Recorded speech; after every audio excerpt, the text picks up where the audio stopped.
Chapter 1. Introduction to User Stories.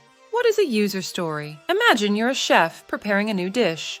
You've got a recipe, but it's not a regular one. It's a recipe that tells you what your guests want to taste, feel, and experience when they try your dish. That's what a user story is in the world of software development. A recipe for creating features that users need and want. Chapter 2. Components of a user story. So what are the ingredients of a user story? There are three main components.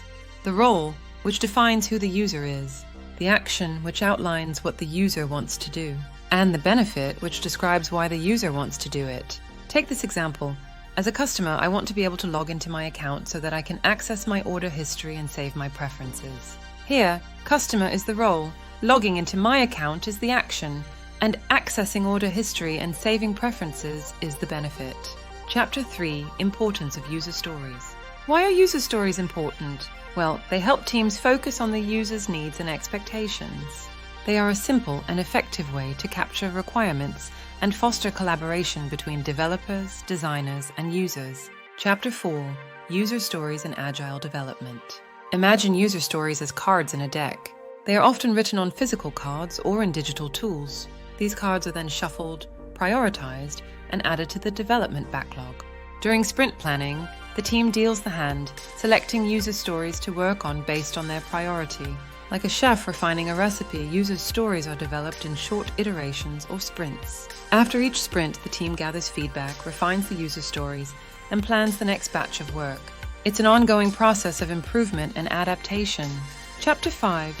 Collaboration and communication through user stories. User stories also encourage collaboration and communication. They provide a shared understanding of what needs to be built and why. Each card is a conversation starter, a spark for discussion and brainstorming. Chapter 6. Flexibility and adaptability of user stories. And just like a chef adjusting a recipe to suit changing tastes, user stories offer flexibility and adaptability. They can be tweaked and adjusted as the project evolves, allowing teams to respond to changing requirements and priorities. Chapter 7. Conclusion. So, to sum it all up, user stories are a user-centered way of expressing what a piece of software is supposed to do. They are brief, easy to understand, and keep the focus on delivering value to the end user. They are the recipe for creating software that truly satisfies the user's palate. So the next time you're cooking up a new feature, remember to start with a user story.